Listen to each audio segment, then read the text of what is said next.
আসসালামু আলাইকুম everyone, welcome back to my channel. আজকে আপনাদের সাথে একদম সহজ একটা বার্গার রেসিপি শেয়ার করব। এই বার্গারটা আপনারা খুব সহজেই ঘরে থাকা উপকরণ দিয়ে তৈরি করতে পারবেন। তো চলুন ভিডিওতে যাওয়া যাক। আর ভিডিওটি ভালো লাগলে প্লিজ চ্যানেলটি সাবস্ক্রাইব করে পাশেই থাকবেন। তো প্রথমে আমি কিছু চিকেনের পিস নিয়ে নিচ্ছি। এই পিসগুলোকে আমি একটু বড় সাইজে রেখেছি। তো পিসগুলোকে এরকম ভাবে কেটে নিয়েছি যাতে করে এটাকে আমি চিকেন ফ্রাইয়ের শেপ দিতে পারি সুন্দর করে। তো এখন এখানের মধ্যে আমি দিয়ে দিচ্ছি 1 চা চামচ পরিমাণে রসুন বাটা, তারপরে দিয়ে দিব 1 চা চামচ পরিমাণে আদা বাটা, তারপর এখানের মধ্যে দিয়ে দিব 1/2 চা চামচ জিরার গুঁড়া, 1/2 চা চামচ দিব মরিচের গুঁড়া, স্বাদ মতো লবণ আর সামান্য একটু ধনিয়ার গুঁড়া দিয়ে দিচ্ছি। আর এখন দিয়ে দিব সামান্য একটু সয়া সস আর দিয়ে দিব গোলমরিচের গুঁড়া। তো তারপর খুব ভালো মতো চিকেনের সাথে সবকিছুকে মিশিয়ে নিতে হবে। চাইলে এটাকে ওভারনাইট ফ্রিজে রেখে দিতে পারেন, তাহলে কিন্তু মশলাগুলো খুব ভালো মতো চিকেনের ভিতরে ঢুকে যাবে। তবে আমি এটাকে 10 মিনিটের জন্য রেখেছিলাম। তো এখানের মধ্যে আমি অন্যান্য প্রিপারেশনগুলো করে নিচ্ছি। তো আরেকটা প্লেটের মধ্যে আমি দিয়ে দিচ্ছি 1 কাপ পরিমাণে ময়দা। 1 কাপ ময়দার সাথে আমি এখানের মধ্যে সামান্য একটু গোলমরিচের গুঁড়া আর সামান্য একটু লবণ দিয়ে তারপর খুব ভালো মতো মিশিয়ে নিচ্ছি।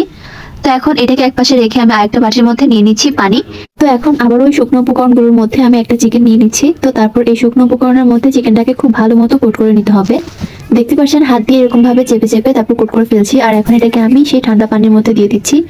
পানিটা ঠান্ডা নেওয়ার চেষ্টা করবেন, তাহলে কিন্তু যখন আমরা এই চিকেনটাকে এখানের মধ্যে ডিপ করবো তাহলে কিন্তু ময়দাগুলো আর খুলে যাবে না বা একদম মিশে যাবে না পানির সাথে। তো এরকম করে 2-3 বার আমি এই কাজটাকে রিপিট করেছি, দেখতেই পাচ্ছেন আপনারা। তো তারপর যখন এরকম ঝুড়া টাইপস হয়ে যাবে তখন এগুলোকে আমি ভেজে নিব। তো তার জন্য চুলায় একটা প্যান বসিয়ে তেল গরম করে নিয়েছি। তেলটা ভালো মতো গরম করে নিতে হবে। তো তারপর একটা একটা করে আমি চিকেনগুলো দিয়ে দিচ্ছি। প্রথম পর্যায়ে চুলাসটা একটু বাড়িয়ে দিতে হবে। তারপর যখন এগুলো উপর পাটটা ক্রিস্পি হয়ে যাবে তখন চুলাস মিডিয়াম করে কিছুক্ষণ এগুলোকে ভেজে নিতে হবে, কারণ এই ভাজার মাধ্যমে কিন্তু চিকেনটা ভিতর দিয়ে একদম সিদ্ধ হয়ে যেতে হবে। তো এখন আমি একটা বুকের অংশ দিয়ে দিয়েছি একইভাবে। তো এগুলোকে খুব ভালো মতো ভেজে তারপর আমি তেলটা ছেঁকে তুলে ফেলছি। তো এখন আমি আপনাদেরকে বার্গারটা বানিয়ে দেখাবো। বার্গার বানানোর জন্য আমি এই বানগুলো সবসময় প্রেফার করি, কারণ এগুলো কিন্তু একদম রেডি করা থাকে। তো প্রথমে একটা বান নিয়ে নিচ্ছি আর তারপর ওইটার নিচের পার্টে আমি দিয়ে দিচ্ছি মেয়োনিজ। এই মেয়োনিজটা কিন্তু আমার ঘরে বানানো, চাইলে কিন্তু আপনারা ওটা দেখে নিতে পারেন। লিঙ্কটা আমি ডেসক্রিপশন বক্স দিয়ে দিব। আর সাথে দিয়ে দিয়েছি টমেটো সস। দুইটাকে খুব ভালো মতো মিক্স করে নিচ্ছি। আর এখন এখানের উপর দিয়ে একটা দিয়ে দিচ্ছি লেটুস পাতা।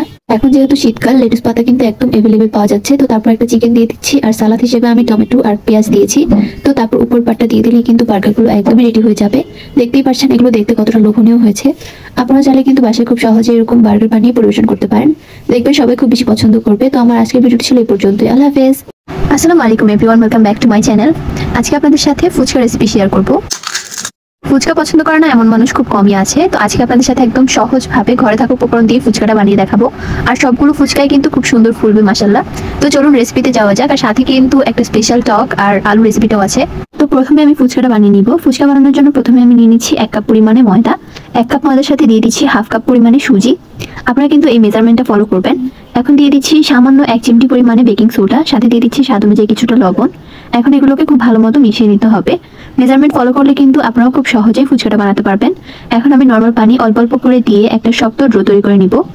আবার একদম শক্তও কিন্তু করে ফেলবো না, কারণ এই পর্যায়ে যদি একটুখানি নরম রাখি তাহলে কিন্তু সুজিটা ফুলে আর একটু শক্ত হয়ে যাবে। সো ওইটাই আপনাদেরকে একটু বুঝে তারপর বানাতে হবে। তো দেখতেই পাচ্ছেন খুব সহজেই কিন্তু আমি এটা বানিয়ে নিয়েছি। আর এটা কিন্তু একদম নরম আমি রাখিনি। তো এরকম করে মাঝখানে একটু গোল করে তারপর এটাকে আমি ঢাকনা দিয়ে রেখে দিচ্ছি 10 থেকে 15 মিনিটের মতো। এর মধ্যেই কিন্তু সুজিটা ফুলে যাবে। তো ফিরে আসলাম 10 থেকে 15 মিনিট পর। আগের তুলনায় কিন্তু এটা অনেকটাই ড্রাই হয়ে আসছে, অর্থাৎ শক্ত হয়ে গিয়েছে, দেখতেই পাচ্ছেন। এখন এটাকে আমি একটা খালি জায়গায় নিয়ে নিচ্ছি। তো তারপর এটাকে খুব ভালো মতো একটু মথে নিতে হবে। এটার মধ্যে আমি অল্প একটু পরিমাণে ময়দা ছিটিয়ে এটাকে খুব ভালো মতো মথে নিয়েছি। আর মথে ঠিক এরকম লম্বাটে করে নিয়েছি। তো লম্বাটে করে নেওয়ার পর এখান থেকে আমি ছোট ছোট করে লেচি তারপর কেটে নিচ্ছি। দেখতেই পাচ্ছেন এটাকে আমি একটু ফাস্ট করে দিয়েছি, যেহেতু এখানের মধ্যে অনেকগুলো লেচি করে নিয়েছি ছোট ছোট। তো তার থেকে একটা লেচি নিয়ে এখন হাতের মধ্যে এটাকে এরকম গোল করে নিচ্ছি। যেহেতু এটা অনেক ছোট তাই হাত দিয়ে এরকম গোল করে নিচ্ছি। তো তারপর উপর দিয়ে কিছুটা পরিমাণে ময়দা ছিটিয়ে এখন আমি একটা ছোট রুটি বানিয়ে নিব। অর্থাৎ এটাকে আমি একটা ফুচকার শেপ দিয়ে নিচ্ছি। আর আপনারা চাইলে কিন্তু একটা বড় সাইজের রুটি বানিয়ে ওইখান থেকে কুকি কাটার দিয়েও এরকম ফুচকা শেপ করে নিতে পারেন। সেক্ষেত্রে কিন্তু সবগুলো ফুচকা সেমই হবে। তো আমি আরো একটা বানিয়ে দেখাচ্ছি। আমি যেহেতু আজকে গোলগাপ্পা বানাতে যাচ্ছি, তো তার জন্য এগুলোকে একটু বড় সাইজেরই করবো। এটা কিন্তু একটা ইন্ডিয়ান স্ট্রিট ফুড, গোলগাপ্পা বা পানিপুরি নামে কিন্তু এটা পরিচিত। তবে আমি এটাকে একটু দেশি স্টাইলে বানাবো। আর দেখতে পাচ্ছেন এটা কিন্তু খুব একটা মোটাও না আবার খুব একটা পাতলাও না, ঠিক এরকম হবে। এখন এগুলোকে আমি ভেজে নিব। তার জন্য চুলে একটা প্যান বসিয়ে ডুবো তেল দিয়ে দিচ্ছি। তেলটাকে একদম ভালো মতো গরম করে নিতে হবে, অর্থাৎ ধোয়া ওঠা গরম করে নিতে হবে। তারপর চুলাটাকে কমিয়ে আমি একটা একটা করে ফুচকা দিয়ে দিচ্ছি। আর দেখতে পাচ্ছেন এই দুইটাই কিন্তু ছিল আমার ফার্স্ট ফুচকা। তো দেখুন দুইটাই কিন্তু খুব সুন্দর মতো ফুলেছে। তারপর একটা দিয়েছিলাম, ওইটা কিন্তু ফুলেনি। তো এরকম কয়েকটা থাকবে, ধরেন আপনার 10টা হয়েছে, তার মধ্যে দুইটাই কিন্তু ফুলবে না, এরকম অনেক সময় হয়ে থাকে। আর এটা কিন্তু একদমই টেনশনের কিছু নেই, কারণ আপনার শতকরা প্রায় 90% ফুচকাই খুব সুন্দর মতো ফুলে যাবে। আমি কিন্তু এই পার্টটা একদমই স্পিড দেইনি, যাতে আপনারা দেখে বুঝতে পারেন যে ফুচকাগুলো ঠিক কিরকম ফুলেছে। তো তো এখন এগুলোকে আমি একটু লাল লাল করে ক্রিস্পি করে ভেজে নিব। ফুচকা তো ক্রিস্পি হলেই খুব বেশি ভালো লাগে। তো যখন এগুলো এরকম লাল লাল হয়ে আসবে তখন আমি তেলটা ছেঁকে খুব সুন্দর মতো এগুলোকে তুলে ফেলছি। আর এখন আমি আপনাদেরকে দেখাচ্ছি, লাস্ট টাইম অনেকগুলো ফুচকা ভেজেছি, তো সবগুলো তো আর রেকর্ড করা যায় না কারণ ভিডিওটা অনেক বেশি লং হয়ে যায়। তো এখন আমি আলুটাকেও বানিয়ে দেখাচ্ছি।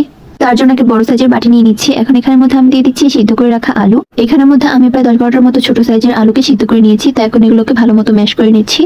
তো এখন এখানের মধ্যে আমি দিয়ে দিচ্ছি ডাবলি ডাল। এটাকে আমি সিদ্ধ করে তারপর এরকম ম্যাশ করে নিয়েছিলাম। আপনারা চাইলে কিন্তু গোটাটা ইউজ করতে পারেন একদম দেশি স্টাইলে, তবে ইন্ডিয়ানরা কিন্তু শুধুমাত্র আলু দিয়ে বানায়, তো এটা খেতে কিন্তু ভালো লাগে না, তাই এখানের মধ্যে আমি ডাবলি ডাল ইউজ করেছি। তো এখন এই দুটো উপকরণকে খুব ভালো মতো মিশিয়ে নিলাম। এখন এখানের মধ্যে দিয়ে দিচ্ছি একটা কাঁচামরিচ কুচি, দিয়ে দিচ্ছি স্বাদ অনুযায়ী শুকনো মরিচ অর্থাৎ চিলি ফ্লেক্স, আর দিয়ে দিচ্ছি স্বাদ অনুযায়ী লবণ।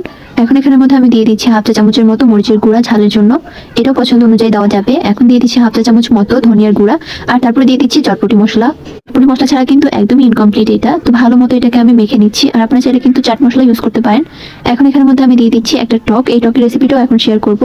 তো এই টকটা এখানের মধ্যে দিলে কিন্তু অনেক বেশি ফ্লেভারফুল হয় আর খেতেও কিন্তু অনেক বেশি ভালো লাগে। একদম বলতে গেলে টেস্টটাই একদম ডিফারেন্ট হয়ে যায়, খুবই মজার হয় এভাবে বানালে। তো চলুন এখন টকের রেসিপিটা শেয়ার করি। তো তার জন্য প্রথমে একটা বাটি নিয়ে নিচ্ছি। এখন এখানের মধ্যে আমি দিয়ে দিচ্ছি তেঁতুল। তেঁতুল এখানের মধ্যে প্রায় 1/4 কাপের মতো হবে। তো তেঁতুলের মধ্যে আমি অল্প একটু পরিমাণে পানি দিয়ে তারপর এটাকে একটু ভিজিয়ে রাখবো, তাহলে কিন্তু তেঁতুলটা অনেকটা নরম হয়ে যাবে আর এটা কিন্তু আবার টক বানাতে খুবই সুবিধা হবে। হাত দিয়ে একটু কচলিয়ে তারপর এটাকে আমি 10 মিনিটের জন্য এভাবে রেখে দিব। তো ফিরে আসলাম 10 মিনিট পর। এখন এখানের মধ্যে যে এক্সট্রা আঁশগুলো আর বিচিগুলো ছিল ওইগুলোকে আমি চিপে তারপর ফেলে দিচ্ছি। এখন টকের মধ্যে দিয়ে দিচ্ছি একটা কাঁচামরিচ কুচি, তারপরে দিয়ে দিচ্ছি লেবু। এখানের মধ্যে লেবুটাকে আমি এরকম স্লাইস করে কেটে তারপরে দিয়ে দিচ্ছি, আর সাথে দিয়ে দিচ্ছি লেবুর রস। ইন্ডিয়ান পানিপুরিতে কিন্তু 2 ধরনের টক ইউজ করা হয়, একটা হচ্ছে পুদিনা টক আর একটা হচ্ছে এই মিষ্টি টকটা। তো আপনারা কিন্তু ওইটাও বানাতে পারবেন, ওইটা বানানো খুব ইজি। আপনারা চাইলে কিন্তু নেক্সট ভিডিওতে আমি ওরকম একটা রেসিপি শেয়ার করবো।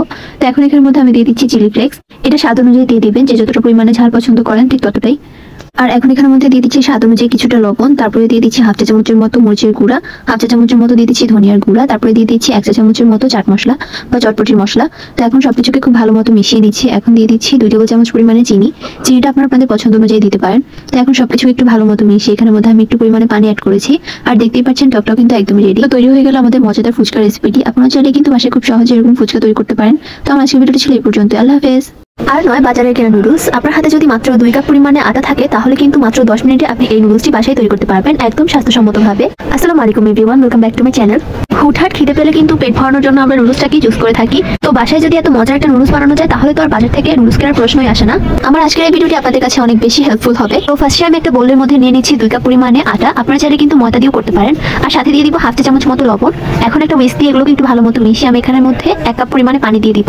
পানিটাকে এখন হুইস্কের সাহায্যে খুব ভালো মতো একটু মিশিয়ে নিতে হবে। তারপর এখানের মধ্যে আমি আরো 1 কাপ পরিমাণে পানি অ্যাড করছি। ধাপে ধাপে পানি অ্যাড করবো আর এটাকে পাতলা একটা ব্যাটার তৈরি করে নিব। আমি কিন্তু এখানে মোট 1.5 কাপ পরিমাণে পানি ইউজ করেছি। ধাপে ধাপে একবারে কিন্তু দেইনি, নাহলে কিন্তু কম বেশি হয়ে যেতে পারে। তো এখন এই হুইস্কটা দিয়ে একদম ভালো মতো এটাকে ফেটিয়ে নিতে হবে যতক্ষণ না পর্যন্ত এটা একদম স্মুথ হয়ে যায়। তো লাস্ট পর্যায়ে আরো একটু পানি দিয়ে তারপর খুব ভালো মতো এটাকে মিশিয়ে নিয়েছিলাম। তো দেখতেই পাচ্ছেন এটার ঘনত্বটা ঠিক এরকম হবে, একদম বেশি ঘনও না আবার বেশি পাতলাও না, কিন্তু আপনারা দেখেই বুঝতে পারছেন। তো এখন এটাকে আমি একটা পাইপিং ব্যাগের মধ্যে ঢুকিয়ে নিচ্ছি, চাইলে যে কোনো পলিথিনের ভিতরে ঢুকিয়েও নিতে পারেন।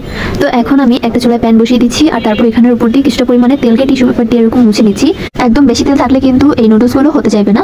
তো এখন আমি সেই পাইপিং ব্যাগের মুখটা একদম ছোট করে কেটে তারপর এরকম গোল গোল করে ঘুরিয়ে দিয়েছি। তো যখন উপরের পাটটা ড্রাই হয়ে আসবে এগুলোকে আমি উঠিয়ে ফেলেছি। সেম প্রসেসে আমি কিন্তু আরো কয়টা বানিয়ে নিচ্ছি।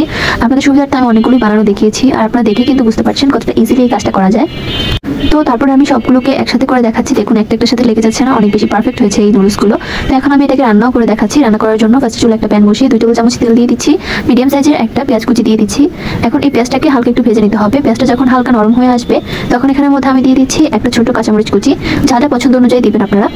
তারপর এখানের মধ্যে আমি দিয়ে দিচ্ছি 1 কাপ পরিমাণে গাজর কুচি। গাজরটাকে আমি একদম জুলিয়ান কাট করে কেটেছি। এইভাবে দিলে কিন্তু নুডলসের মধ্যে দেখতে অনেক বেশি সুন্দর লাগে। তো এখন গাজরটাকে একটু ভেজে এখানের মধ্যে হাফ চা চামচ মরিচের গুঁড়া, হাফ চা চামচ জিরার গুঁড়া দিয়ে দিচ্ছি। তো তারপর আবারও খুব ভালো মতো এগুলোকে মিশিয়ে নিব। তারপর আমি সেম কাটের একটা টমেটো দিয়ে দিচ্ছি, সাথে হাফ চা চামচ রসুন বাটা আর আরো একটা ক্যাপসিকাম কুচি দিয়ে দিচ্ছি।